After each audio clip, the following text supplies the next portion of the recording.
soir, première visite officielle du secrétaire d'État américain à Ottawa. L'analyse de Frédéric Meyrand, directeur du département de sciences politiques à l'Université de Montréal. L'inflation, le mandat de la Banque du Canada, les relations entre Pierre Poilievre et les journalistes. Retour sur les dossiers chauds de la semaine avec Joël Denis-Bellavance, Émilie Bergeron et Yves Malo. Et le Canada, superpuissance de l'immigration parmi les pays du G7. On décortique les plus récentes données de Statistique Canada avec l'analyste Athanase Barayan-Dema.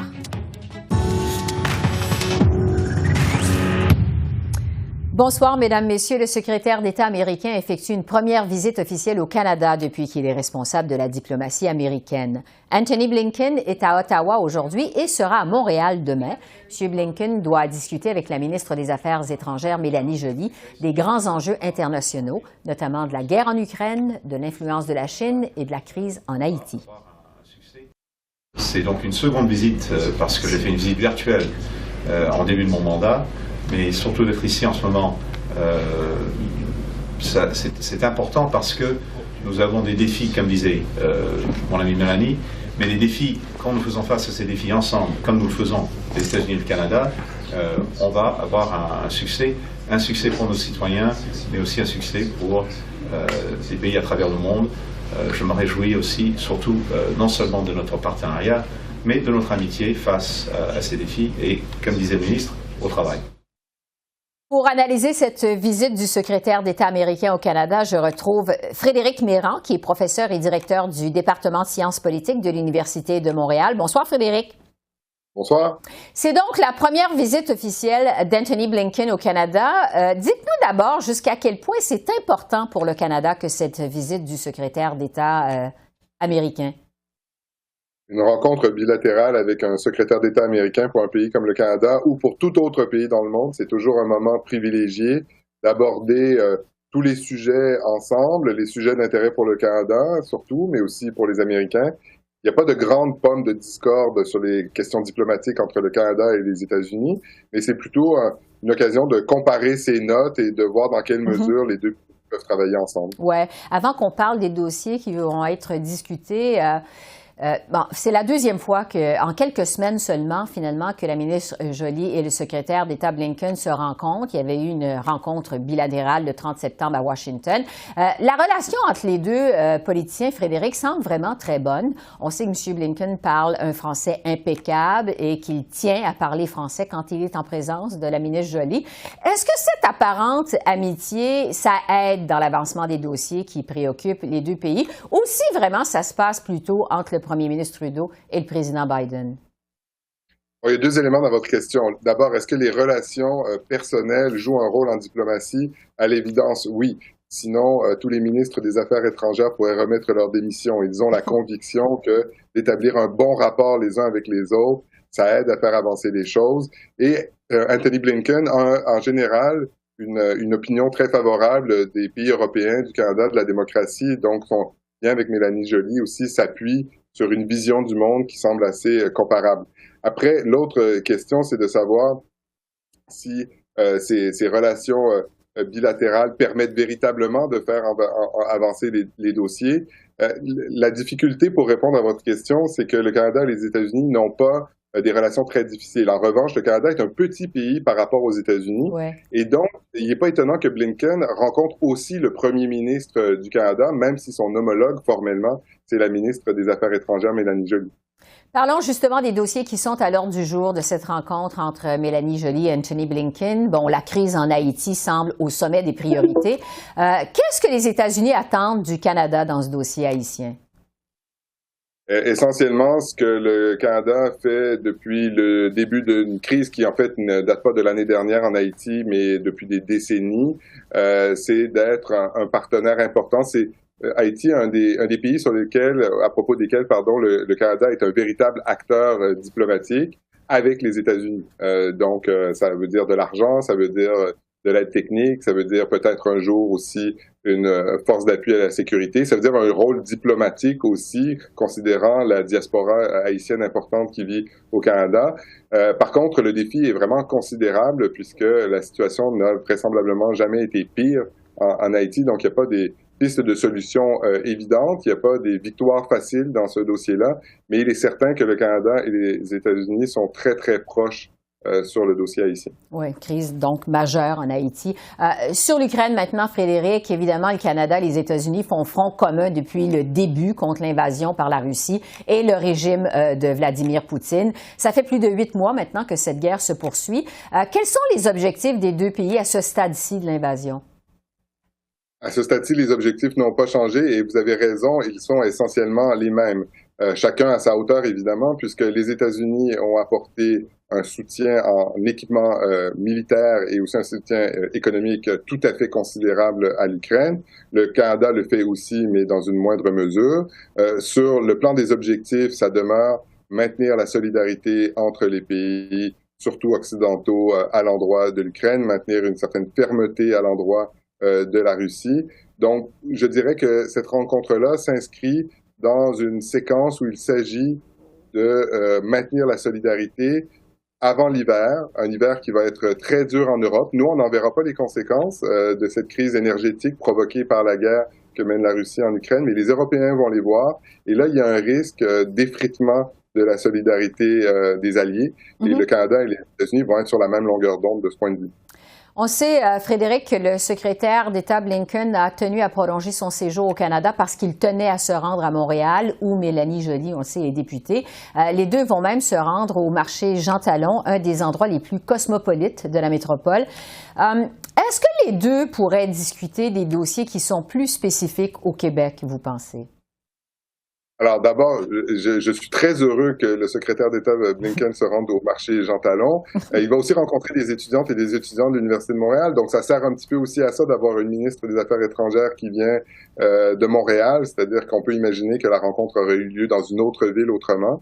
Est-ce que le Québec va être un objet de grande discussion? Je ne m'attends pas à ce que des enjeux, par exemple, commerciaux, qui sont ceux qui préoccupent le plus le Québec, soient abordés lors de ces rencontres. Ça relève davantage du secrétaire au commerce et du ministre du Commerce international au Canada. Donc, je pense que c'est plutôt un programme culturel et de bonne entente qu'il faut voir à Montréal. Est-ce que le chemin Roxham, quand même, pourrait faire partie des discussions, des conversations? Je n'ai pas vu qu'il soit à l'ordre du jour. C'est sûr que ça fait partie des sujets qui peuvent être abordés en fin d'ordre du jour, mais c'est vraiment, je dirais, une rencontre bilatérale qui est axée sur les grands enjeux de politique internationale. On les a mentionnés, Haïti, l'Ukraine, on pourrait parler de l'Iran également, de la montée de la Chine. Donc, c'est vraiment là-dessus que je crois que ces discussions vont porter. Oui, un ordre du jour quand même assez chargé. En terminant, Frédéric, Mike Pompeo est le dernier secrétaire d'État à avoir effectué une visite au Canada. C'était en 2019 sous le président Donald Trump. C'était donc avant la pandémie. Est-ce que la venue du secrétaire d'État Blinken, ça laisse présager une visite au Canada du président Biden sous peu, vous pensez? Alors, je ne suis pas dans le secret des dieux, mais c'est vrai que Joe Biden n'est pas venu physiquement au Canada dans les 2 premières années de son mandat. Il est possible que dans les 2 dernières années de son mandat, il ait davantage de temps pour voyager à l'étranger, d'une part parce que la pandémie est terminée et d'autre part parce qu'il aura vraisemblablement un congrès qui ne lui permettra pas de mettre en œuvre son agenda législatif. Et généralement, les présidents à ce moment-là voyagent plus. Et normalement, le pays privilégié par les présidents américains, surtout démocrates, c'est le Canada. Donc, je serais étonné que Joe Biden ne trouve pas le temps de venir au Canada au cours des 2 prochaines années, mais je ne sais pas exactement quand. À suivre. Frédéric Mérand, merci beaucoup de vos lumières. C'est très apprécié. Merci. Bonne soirée. Au revoir. L'inflation a encore une fois dominé les échanges cet après-midi à la Chambre des communes. Les conservateurs ont une fois de plus reproché au gouvernement Trudeau ses politiques inflationnistes, surtout au moment où on apprend que de plus en plus de Canadiens doivent avoir recours à des banques alimentaires pour se nourrir. Voici un extrait des échanges. À Loretteville, il y a le frigo partage. À Neuchâtel, le comptoir Amélie-Frédéric. À Val-Bélair, le frigo Val-Boncoeur. Ce sont 3 endroits pour l'aide alimentaire. Et à ces endroits, comme malheureusement partout au Canada, on a vu une hausse substantielle des besoins au cours des dernières semaines, des derniers mois. On apprend aujourd'hui, Monsieur le Président, que 1,5 million de Canadiens, juste le mois dernier, ont fait appel à l'aide alimentaire. Monsieur le Président, se nourrir, ce n'est pas un luxe, particulièrement ici au Canada. On doit avoir les moyens. Est-ce que le gouvernement pourrait au moins donner une bonne nouvelle aux Canadiens, s'assurer qu'il n'y aura pas d'augmentation de taxes au cours des prochains mois et des prochaines années? L'honorable ministre des Familles. Monsieur le Président, encore une fois, c'est difficile à créer que les conservateurs sont vraiment préoccupés avec l'état de la pauvreté ici au Canada. Parce que le record démontre que chaque fois que nous mettons en place quelque chose pour aider les gens qui ont besoin d'aide, ils votent contre. Alors aujourd'hui, ils ont une opportunité d'appuyer les appuis dentaires, d'appuyer les appuis pour les gens qui paient le loyer. Est-ce qu'ils vont être avec nous et les appuyer? On espère qu'on peut compter sur eux aujourd'hui. Merci, Monsieur le Président. La lutte à l'inflation et le gouvernement Trudeau, ce sera justement notre premier sujet d'analyse avec les journalistes Joël Denis Bellavance, Émilie Bergeron de la Presse canadienne, qu'on accueille d'ailleurs pour la première fois, et Yves Malo, ex-chef du bureau parlementaire de Radio-Canada. Alors, bonsoir à vous trois. Bonsoir. C'est vraiment le sujet qui a dominé la semaine politique à Ottawa, l'inflation. Yves, je vais commencer par vous. La ministre des Finances, Mme Freeland, on le sait, doit présenter une mise à jour économique et financière au début du mois de novembre. Ça fait plus qu'une semaine là, qu'elle nous prépare à une possible récession, même si elle ne prononce pas le mot qui commence par R comme tel. À quel point la hausse des taux d'intérêt et le ralentissement économique, ça place le gouvernement sur la défensive? Ben, écoutez, c'est le sujet de l'heure, vous l'avez dit, et on n'en sort pas. Vous savez, les conservateurs, ça fait plusieurs semaines, sinon plusieurs mois, que c'est leur champ d'intérêt, que c'est sur ce clou qu'ils tapent de façon régulière. Mais là, le gouvernement doit embarquer dans ce train parce que, oui, les taux d'intérêt grimpent. Encore cette semaine, j'entendais parler d'une histoire où une famille qui payait 900 $ d'hypothèque aux 2 semaines, ça a grimpé à 1200 $ aux 2 semaines. L'épicerie coûte une fortune. Les gens qui veulent changer de voiture se font littéralement étrangler. Bref, tout coûte plus cher partout. Alors oui, le gouvernement doit être très sensible à cette situation. Bien sûr, il n'y a pas de solution miracle. Demandez au gouvernement conservateur en Grande-Bretagne et vous comprendrez qu'il n'y a pas de solution miracle. Mais les gens doivent sentir que les politiciens sont sensibles au sujet et que les politiciens travaillent pour eux et elles. Alors, tout là, le nœud du problème est là. Bon. Joël Denis, pendant ce temps-là, quand même, Mme Freeland nous prévient qu'on ne pourra pas aider tout le monde durant ce ralentissement économique. Est-ce que la ministre des Finances va pouvoir résister aux pressions du premier ministre Trudeau, qui, lui, juge au contraire qu'il faut augmenter les dépenses pour aider tous les Canadiens qui en arrachent? Oui, voilà une bataille qu'on va connaître probablement, dont on va connaître le dénouement au cours des prochaines semaines. Parce que oui, vous avez raison de dire que Mme Freeland a préparé soigneusement le terrain au cours des derniers jours à de mauvaises nouvelles qui pourraient être incluses dans sa mise à jour économique. Et cette mise à jour économique va démontrer si oui, on s'en va en récession. Je pense que ça va être confirmé avec les projections économiques. Mais il y aura sûrement des pressions énormes qui seront exercées par M. Trudeau et d'autres ministres du cabinet pour justement augmenter les dépenses, pour soutenir les familles. Et les pressions vont peut-être même venir du NPD également, qui a conclu un accord politique avec les libéraux pour maintenir les libéraux au pouvoir. Donc, Mme Freeland se retrouve dans une situation très délicate. Saurait-elle résister autant que d'autres anciens ministres des Finances? Ça reste à voir.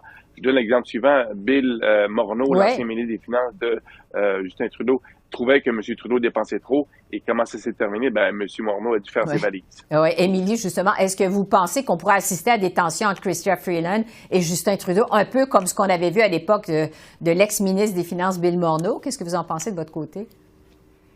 Ça reste à voir au fil du temps. C'est certain que c'est un discours qu'on commence à peine à entendre du côté de Mme Freeland. Donc, est-ce que l'apparence de dichotomie avec M. Trudeau va persister dans le temps et comment elle pourrait se faire taper sur les doigts?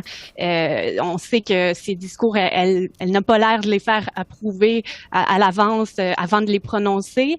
Ça fait plusieurs occasions là où il semble y avoir des différences avec ce que M. Trudeau dit.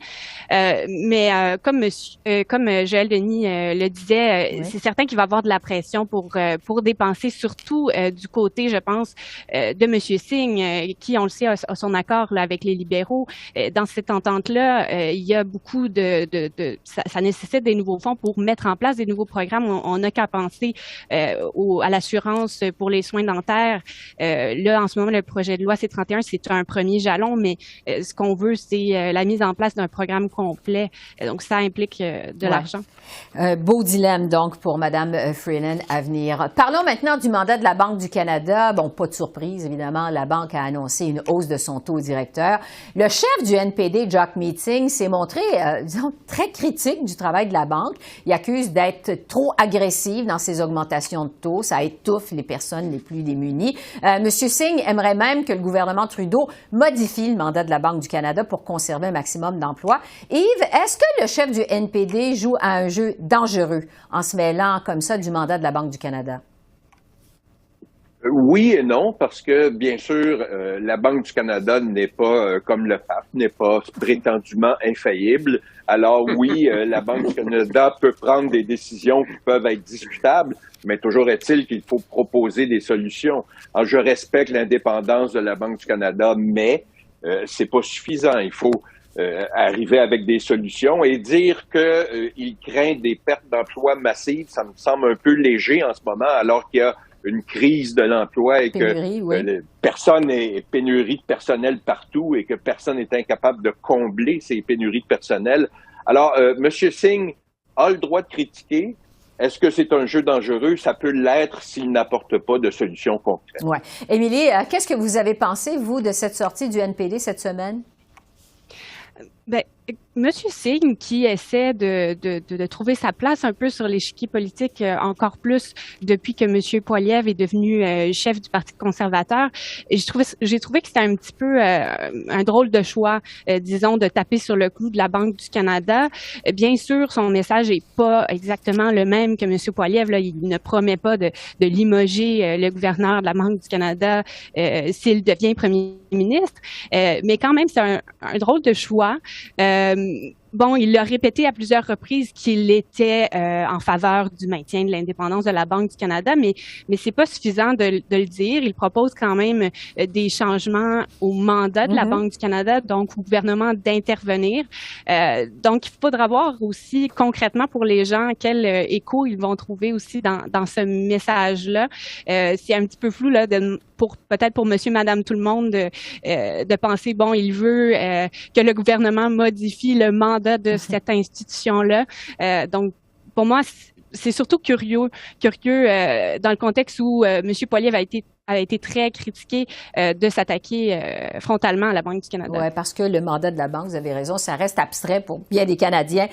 Sur la relation maintenant entre Pierre Poilievre et les journalistes, ça fait 40 jours que le chef du Parti conservateur ne s'est pas prêté au traditionnel mêlée de presse au Parlement, sauf évidemment celle qui avait été plutôt remarquée. Il avait répondu à 2 questions et s'était fait interpeller par le journaliste David Akin. Joël Denis, qu'est-ce qu'il faut penser de cette stratégie de Pierre Poilievre d'ignorer les journalistes? Ben, en fait, M. Poilievre poursuit une stratégie qu'il a employée durant la course au leadership, c'est-à-dire contourner les médias traditionnels, utiliser les médias sociaux pour véhiculer son message. Ça lui a rapporté un grand succès pendant la course à la direction, mais je ne sais pas s'il peut utiliser la même formule pour conquérir le cœur des Canadiens. On est quand même là pour poser des questions que monsieur et madame tout le monde se posent, et ces questions-là, on veut évidemment les poser aux chefs qui aspirent à gouverner le pays. Donc, tôt ou tard, je pense que M. Poilievre devra se soumettre à l'exercice. Plus le retarde, plus ça risque d'être compliqué et difficile pour lui. Alors, il aurait avantage, je pense, à se pointer un peu plus souvent devant les journalistes pour répondre à nos questions. Émilie, votre avis là-dessus? Ben, un peu comme ce que Joël Denis dit, dans une élection générale, est-ce que M. Poilievre va pouvoir continuer à fuir comme ça les médias? Ça reste à voir. Il y a quand même aussi des électeurs acharnés, des gens qui écoutent religieusement le téléjournal le soir. Est-ce que ces gens-là sont nécessairement sur Twitter ou sur YouTube en train de regarder des vidéos de M. Poilievre? Peut-être pas. Donc, il faudra voir si c'est une stratégie qui peut fonctionner à long terme. Chose certaine, il semble vouloir quand même inciter des gens qui peut-être normalement ne votent pas aux élections générales, les appeler à voter. Et puis, peut-être qu'avec cette stratégie-là de communiquer par les réseaux sociaux, ça peut amener certaines personnes à éviter de s'abstenir encore une fois, puis d'aller voter pour M. Poilievre. Donc, parlons à suivre, je dirais. Oui. Bon, je m'excuse, je vous ai coupé. Il fallait un petit peu plus vite. Je vais vous entendre sur la fameuse chambre à 6 000 $ la nuit. Le National Post nous a révélé cette semaine que le gouvernement fédéral a dépassé 400 000 $ en chambre d'hôtel lors des funérailles de la reine Élisabeth II et 6 000 $ pour une seule chambre, pour une seule nuit. Joël Denis, est-ce que vous pensez que ça va suivre les libéraux longtemps, cette controverse, que ça va faire mal? Oui, parce que le Parti conservateur en fait un plat à la Chambre des communes depuis qu'on a appris cette information. Et évidemment, on tente de savoir qui a obtenu cette chambre à 6 000 $. Donc, je pense que le Parti conservateur sent qu'il y a peut-être un os sur lequel ils peuvent gruger pendant un bout de temps. Et ça me fait penser un peu au jus d'orange qu'avait obtenu la ministre Bavoda, 15 $. On en a fait un gros plat. Elle avait démissionné à cause de ça. Imaginez si on découvre qui a couché dans cette chambre à 6 000 $. Ça pourrait peut-être avoir des conséquences politiques encore plus graves pour la personne qui est couchée là. À suivre.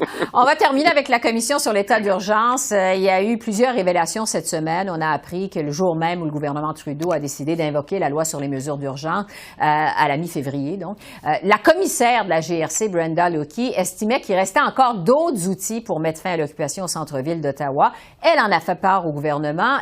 Yves, à quel point ça vient contredire les arguments du gouvernement Trudeau pour avoir déclaré justement l'état d'urgence? Tout contredit les arguments du gouvernement Trudeau depuis le début de cette commission. En fait, ce qu'on constate depuis le début de la commission, c'est qu'il y a eu une espèce de tempête parfaite d'inertie et d'incompétence de gens qui soit regardaient ailleurs parce que c'était trop délicat, ou soit étaient incapables de prendre des décisions.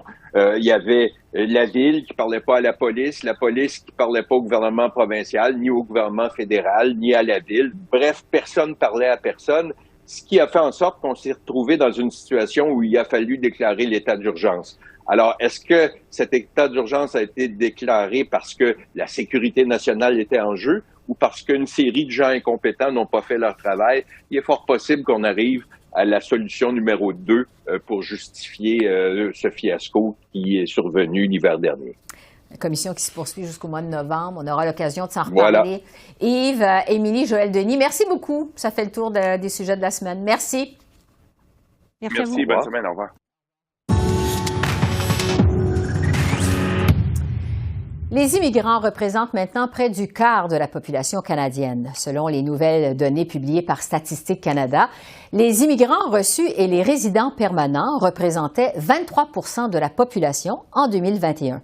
C'est la plus forte proportion observée dans l'histoire du pays et la part la plus élevée aussi parmi tous les pays du G7. Alors, pour décortiquer ces nouveaux chiffres, je retrouve Athanas Barayandema, qui est analyste chez Statistique Canada. Bonsoir, Monsieur Barayandema. Bonsoir. C'est donc le plus important boom d'immigration depuis le début de la Confédération, quand même, c'est pas rien. Quand on pense qu'en 2021, on était en pleine pandémie, qu'est-ce qui explique cette augmentation l'an dernier? Ce que le recensement fait, effectivement, c'est de collecter l'information sur certains sujets, dont l'immigration. Et l'immigration est un facteur très important si on regarde la croissance de la population même. C'est la part importante de la croissance de la population canadienne. C'est pourquoi on doit collecter des informations à ce sujet. Et en 2021, effectivement, malgré la COVID, oui, il y a une augmentation. Et comme vous l'avez bien dit, c'est près d'un quart de la population du Canada est constituée par des immigrants reçus.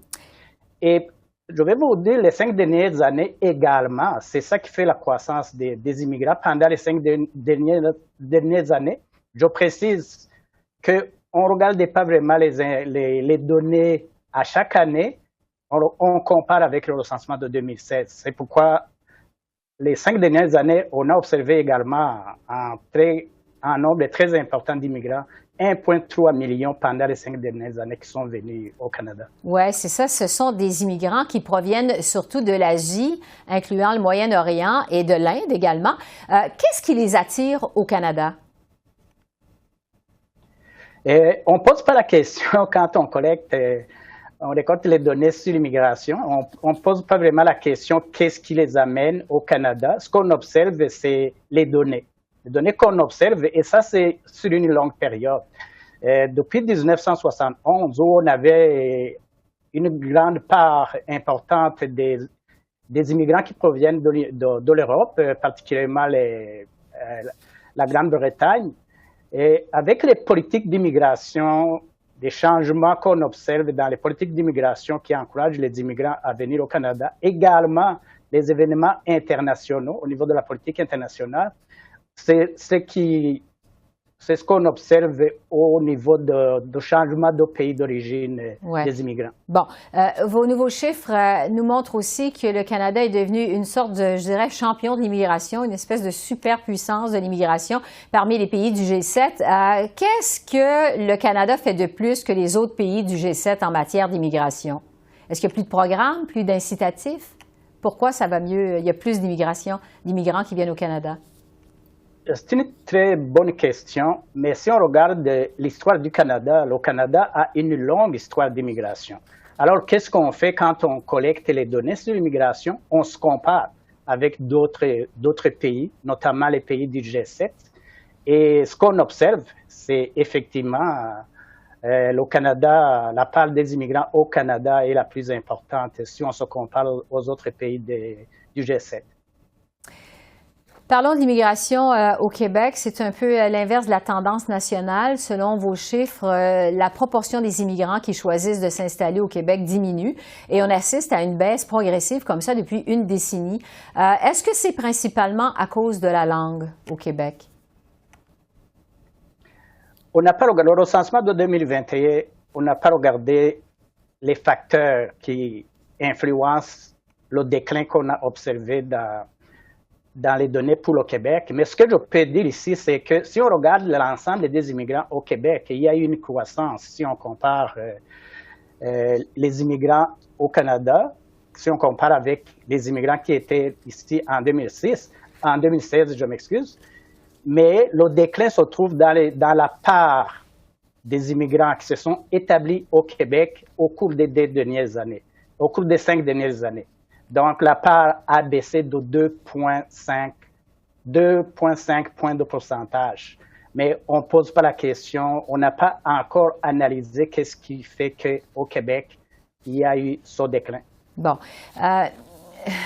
Je vais terminer là-dessus. Si les tendances que vous observez se maintiennent, qu'est-ce que ça laisse présager comme pourcentage du nombre d'immigrants qui va former la population canadienne dans 20 ans, d'ici 2041-2042, par exemple? Je comprends la question. Statistique Canada a produit des projections démographiques dernièrement. On peut les consulter et voir en 2031, par exemple, le nombre d'immigrants au Canada va augmenter jusqu'à 29%. Ça dépend évidemment du scénario qu'on prend dans les projections démographiques parce qu'on prend plusieurs scénarios. Et en 2041, ce nombre pourrait atteindre 34%. Donc, toutes ces informations peuvent être consultées sur notre site, le site web de Statistique Canada, les projections démographiques. Donc, qui ont été diffusées dernièrement. Jusqu'à 34% en 2041. Athanase Barayandema, analyste chez Statistique Canada, merci beaucoup. Merci. C'est moi qui vous remercie. Alors voilà, c'est comme ça qu'on a vu l'essentiel de l'actualité de ce jeudi 27 octobre sur la colline parlementaire à Ottawa. Esther Bégin qui vous remercie d'être à l'antenne de CEPAC, la chaîne d'affaires publiques par câble. Je vous souhaite une excellente fin de soirée et je vous dis à demain. Au revoir.